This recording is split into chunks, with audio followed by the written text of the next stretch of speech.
Hey everyone, I'm Amy, and I'm going to share my story with you. No hiding anything.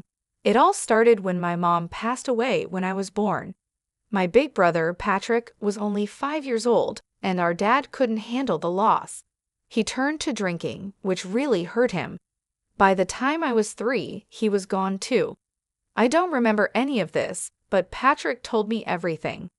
Thankfully, our grandma stepped in to take care of us. We had enough money because of what Dad left behind, but Grandma's love was what really mattered to us. Patrick went off to college while I was still in middle school. We were so proud of him. Meanwhile, Grandma and I stayed together. She was my support through all the tough times. When I finished high school, it felt like the right time to leave home, even though it was hard to leave Grandma behind. College was a whirlwind of classes and new friends. Then, after I graduated, Grandma passed away. By this point, loss was something we were familiar with. Losing her felt like losing a part of myself, but Patrick and I supported each other. Patrick moved to another city for his job, and I found myself alone in our childhood home. After college, I felt a bit lost, like many people in their 20s, unsure of what to do next. I decided to use my design degree and got a job at a small boutique. At 20, my life didn't have the excitement that others my age seemed to have. No wild parties, no serious relationships, just the routine of work and home, and I was okay with that. But everything changed when I met Henry on a rainy day. A blonde guy with ocean blue eyes came into our boutique, soaking wet and trying to dry off. "Hey, how can I help you?" I asked. "Well, first off, I'm sorry about this wet mess," he said. "Can I get a towel, please?" "Of course, I'll see if I have something in the back to help you dry off," I replied. "Thanks. Actually, I'm here to pick up something for my sister Julie. It's her birthday today. Do you think she likes patterns or something simple yet stunning?" "Definitely patterns. She loves to stand out," I said. "In that case, we have some gorgeous floral prints that I think she'll love," I suggested. It took us nearly 50 minutes to find the perfect dress for Henry's sister. We looked through racks of vibrant patterns and bold styles, sharing our thoughts and laughing along the way. I rang up the purchase at the register, and Henry leaned in a bit, his voice low and a bit nervous. "Hey, Amy, I was wondering if, maybe you'd like to grab a coffee with me sometime." "Oh sure, I'd love to," I replied. "Great, can I get your number so we can figure out a time?" "Of course, here you go," I said as I handed him my number. And that's how I met Henry, who almost became my husband. Going out for coffee with a stranger was probably the boldest thing I had ever done at that point, to be honest. But hey, Henry didn't turn out to be a serial killer. So that's a plus, right? After that first coffee, we started spending more time together. We got to know each other better, and I found out that we had a lot in common. Henry's life story was kind of like mine. He lost his mom when he was young, just like I did. His dad raised him and his sister, Julie, all by himself. Henry's dad was from Switzerland, and his mom was USA.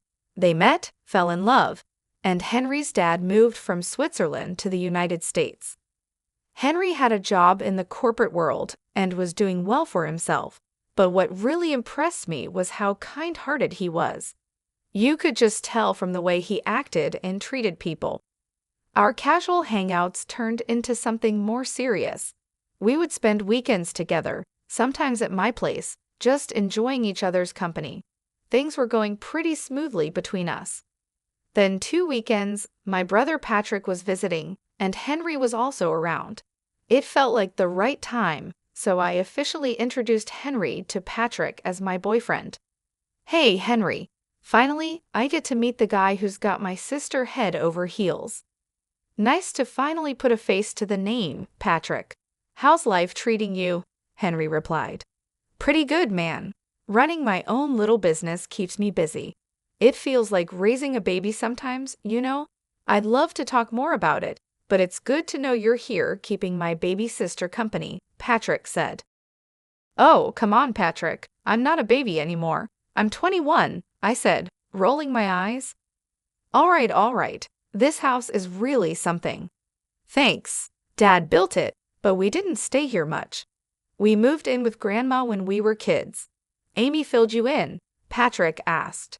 Henry nodded, and we all laughed, feeling the warmth of family and the start of something new.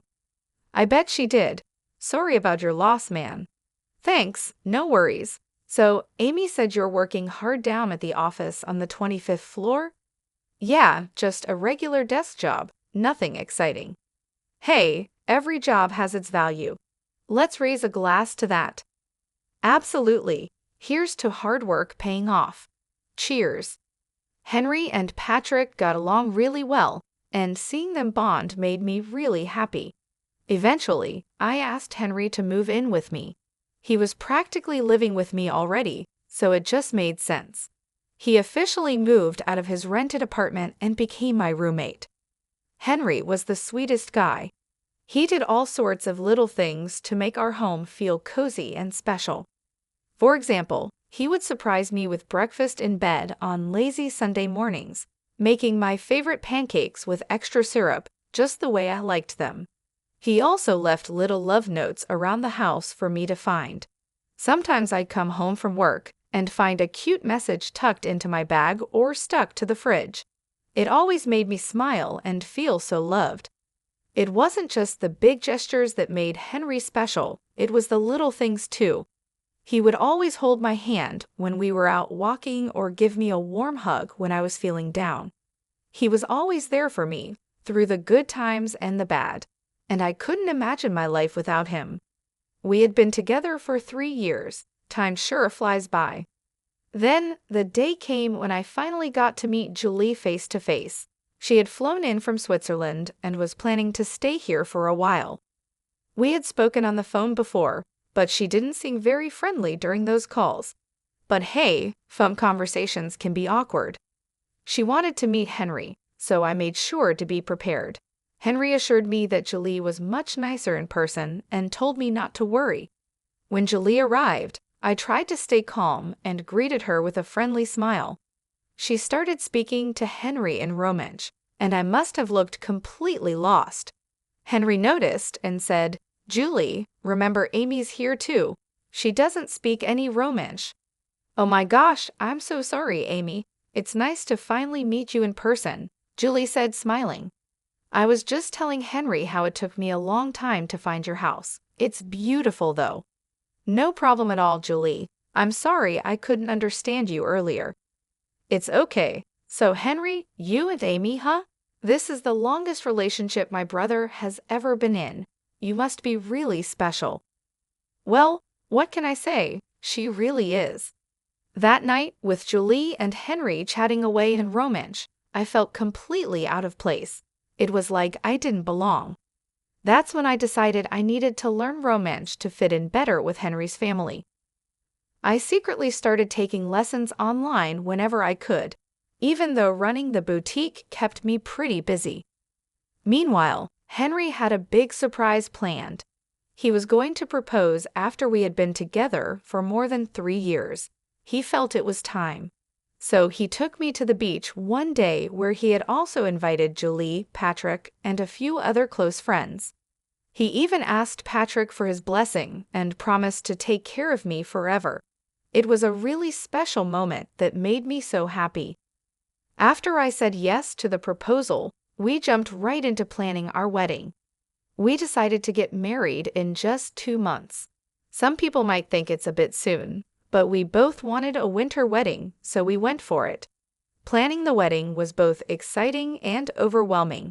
From picking the perfect venue to figuring out the guest list and all the little details in between, there was a lot to think about. But with Henry's help, I finally did it. Learning Romansh was a bit tricky. I had tried a bit of Italian in high school, but Romansh felt like a whole new challenge. Still, I was starting to get the hang of it, even though I knew I had a long way to go. I kept my Romansh lessons a secret from everyone except Patrick. "So, my little sis is finally getting married, huh?" Patrick said. "Yep, she sure is," I replied. "I wish Mom and Dad were here to see this day. They would have been so proud of you and the choices you've made. Yeah, I know they would have been, but I'm grateful you're still here, Patrick. I couldn't have done this without you. Hey, Amy, remember when I used to beat you at basketball? Oh yeah, how could I forget? I laughed. Well, look at us now. You're winning in the game of love. Just a couple more weeks, huh? Oh, by the way, how's the romance coming along? Actually, not too bad, I said with a smile. I haven't told Henry yet. I'm planning to surprise him with a speech and romance at the wedding. Look at you, going all out for love, Patrick teased. You know me, I replied with a grin. But seriously, Henry's a great guy. We've had a few talks, and I'm confident he'll take good care of you. Hey, why are you getting close to my husband behind my back? I joked. All right, I'm hanging up now. Goodbye, Patrick laughed. Fast forward to 4 days before the wedding, and I was buried in chaos, doing last-minute checks to make sure everything was perfect. Henry was right there with me, helping out. Suddenly, the doorbell rang. Henry said he'd get it and left for a moment. He came back with Julie. Hey, Julie, I didn't expect to see you here, I said, surprised. I'm here for Henry, Julie replied. Why, honey, it's 4 days before the wedding. Our dad is flying in tonight, and you know the groom can't be with the bride the night before the wedding, right? Oh, right, I almost forgot about that, Henry said, a bit flustered. I'll go pack my bag while you and Amy have some coffee. Sure thing, Julie said, smiling. Henry ran upstairs while I made coffee for Julie and me. So, Amy, I just wanted to say I'm sorry if I've seemed cold or distant. Honestly, I'm really happy you're joining our family now, Julie said. Oh no, Julie, you haven't been cold. Don't worry about it, I replied. Come on, don't be too polite. I know I can be a bit intense sometimes. It's just that I'm really protective of my brother, Julie admitted. I completely understand. My brother, Patrick, is the same way, I said, nodding. Anyway, Dad is excited to see you both too. I'm so glad he can make it. After Julie and Henry left, I was alone in the house. It was still the afternoon, so I decided to take a nap. I headed to the couch to watch my favorite show and hopefully drift off to sleep. As I was getting comfortable, I noticed that Julie had left her glasses behind. I thought about texting her, but I remembered I needed to go near her apartment to check in with the florist, so I decided to drop off the glasses myself. After a 5-hour nap, I put on some joggers, grabbed my car keys, and headed straight to the florist. I checked on the beautiful flower decorations and admired the wonderful work the florist was doing. I made my way to Julie's apartment and rang the doorbell, but it didn't work, probably because it was broken. So I tried opening the door, and it swung open easily. To my surprise, Julie and Henry were not there. Instead, I heard voices speaking Romansh coming from the balcony. By now, I had become pretty good at understanding Romansh, so I listened in on their conversation. Their accents were strong, but I managed to understand most of what they were saying. Here's what I could make out from their conversation. Finally, we have her right where we want her. The fish is in the net. Calling her a fish? That's harsh, Julie. And using her while her brother is supposedly dying is just wrong. Well, it's not certain if her brother is really dying. And even if he is, do you think all that inheritance is too much for a simple girl like Amy? She has her dad's house, her grandma's house, and her brother's business. She's not capable of running a business with half a brain. That's where I come in. You know, I always wondered why you liked her. She's just a sad, lonely orphan with a boring life. But now I see your plan. We could do great things with all that money. And remember, divorce is always an option. I had doubts about the situation, but when her brother called me to talk about his kidney issues, I became more convinced than ever. You're quite the cunning one, aren't you? Listen, Julie, this money could be a game changer for us. Our dead-end corporate jobs won't get us anywhere, but this inheritance could be our ticket to something big. I promise I'll support you if things work out the way I hope. Well, I'm not complaining anymore, Julie replied. Suddenly, Julie turned and walked into the room, her face changing to one of surprise when she saw me. "Oh my goodness, what are you doing here, Amy? We didn't expect to see you." "Henry, come inside. Amy's here to see you," she said, trying to sound cheerful. Henry walked in and shared a quick look with Julie before starting his act. "Amy, how long have you been here?" he asked, trying to sound casual. I just got here, but I really need to go. I just came to drop off your glasses, Julie," I said, feeling my heart racing. I handed Julie her glasses, but she could feel my hand shaking. She looked at me with concern. "Hey, why do you look so pale? Is everything okay? You seem like you're about to cry," she asked. "Well, the florist messed up one of the arrangements, and I think I should go back and make sure it's being fixed properly," I said, trying to find an excuse. "Oh, do you want me to come with you?" she offered. "No, your dad's coming tonight. You should stay home and help your sister Julie with dinner or something." "Are you sure?" "Yeah, I'm sure." "Okay, bye. Drive safe," Henry said. Leaving Julie's apartment building, my eyes were filled with tears. I didn't try to hide them as I walked past curious strangers on the street. All I could think about was what I had just overheard. The words kept echoing in my mind. How could Henry, the man I loved, talk about me in such a cruel way?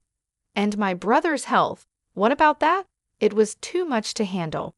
When I reached my car, the tears flowed freely. Sitting in the driver's seat, I buried my face in my hands, unable to stop crying. Even though I had a strong urge to confront Henry and Julie right then and there, I knew there was something I needed to do first. See Patrick.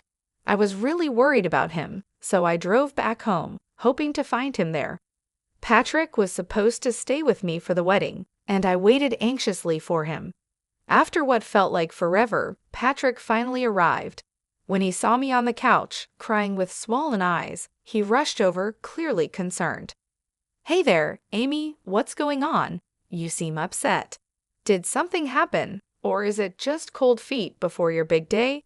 he asked, trying to lighten the mood. "Patrick, enough with the jokes.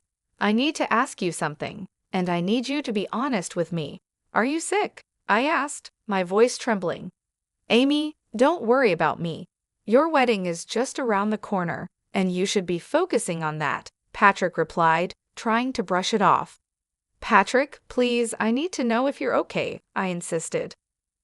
"Well, yeah, I've been dealing with some health issues lately," he finally admitted. "What kind of health issues, Patrick?" I asked, my heart sinking. "It's my kidney. The doctors say it's in bad shape," he said, looking down. "Oh no, Patrick. Is there anything they can do to fix it?" I asked, feeling a wave of fear wash over me. He looked at me and said, "They're saying I might need a kidney transplant in the future, but don't worry, they're working on it." "But the chances of finding a donor aren't great, right? This is serious, Patrick," I said, feeling the weight of the situation. "I know, Amy. It's a tough situation, but I believe things will work out somehow," Patrick said with a hopeful tone. "Why didn't you tell me about this before, Patrick? I'm your sister. I should know. I want to help you," I insisted. "No, I can't ask that of you. This is why I kept it from you. I didn't want to worry you, especially with your wedding coming up. Besides, I was hoping things would get better on their own. Who told you about this anyway? Was it Henry? But you should have told me." "We're supposed to be there for each other through everything," I said, feeling hurt. I overheard Henry talking to his sister. "I wanted to talk to Henry about it to make sure he would take care of you if anything happened to me. So I did. He promised to keep it away from you though. I'm sorry you found out like that, Amy. I should have been the one to tell you. Can we please pretend we never had this conversation and deal with it after your wedding?" he asked. "Sure, I'll put it on hold until then," I agreed, trying to stay calm. "How about we order some takeout? I have some other things to take care of." "Sure, Chinese," Patrick suggested. "Yeah, that sounds good. And then you better rest up and get some sleep," I said, trying to lighten the mood. "Are you excited?" I'm sure it's going to be a one-of-a-kind wedding. After Patrick and I finished dinner, he went off to sleep.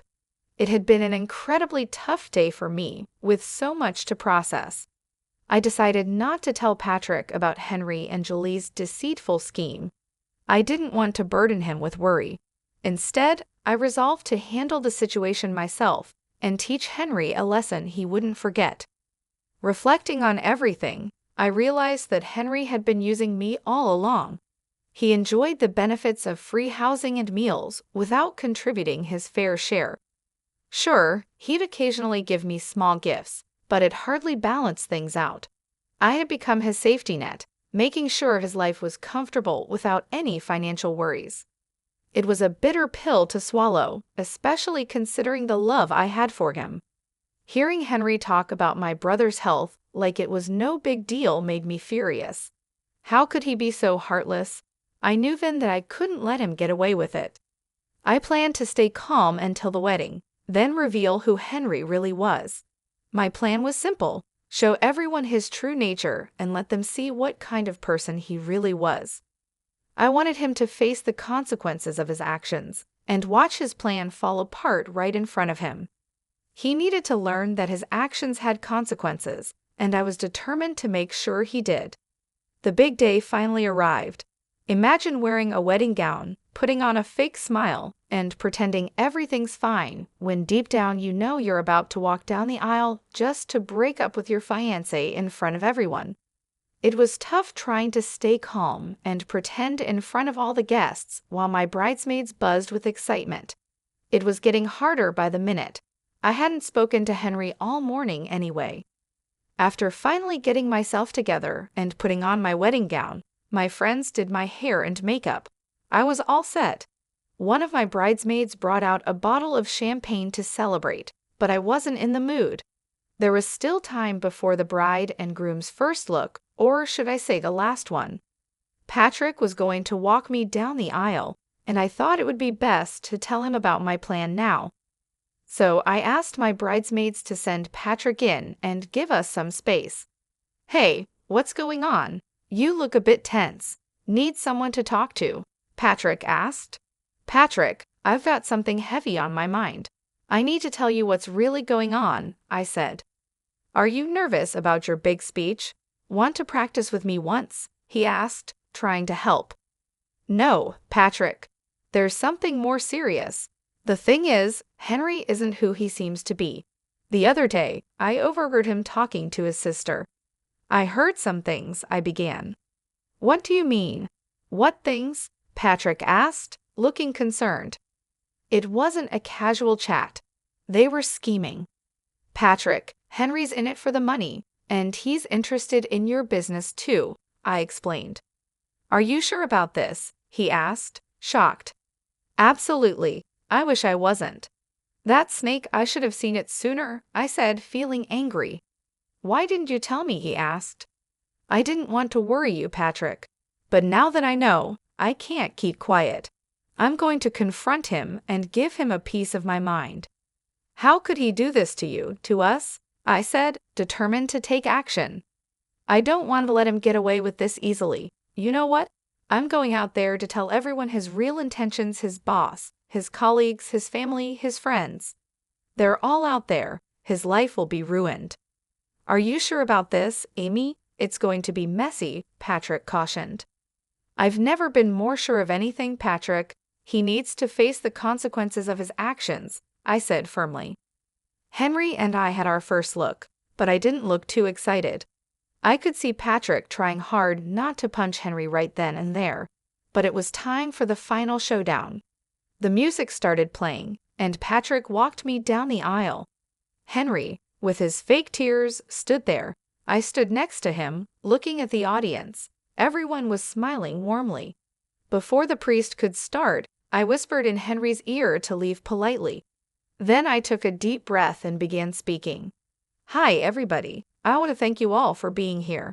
I know you must be wondering what I'm up to, so I'll let the cat out of the bag." Henry came into my life like a breeze and soon made himself at home. I didn't mind it. Things moved fast for us, and I thought we would be together forever. But there's always a but, isn't there? and in this story, there are 4. Babe, what's going on? Henry asked, looking confused. Well, I've been learning Romansh secretly. Henry's from Switzerland, and I wanted to surprise him with a speech in Romansh today. But guess what? Learning Romansh helped me understand something I wasn't supposed to hear. Henry and his sister Julie have been talking behind my back. What is she saying? Henry muttered, looking nervous. I've heard everything, Henry. You've been calling me a dumb orphan, saying I don't see how you're using me for money. And not just that, you've been eyeing my family's inheritance that my late parents and grandma left for me, and even my brother's business. Can you just shut up? Don't you see people from work are here? My family and friends are here, Henry said, trying to keep calm.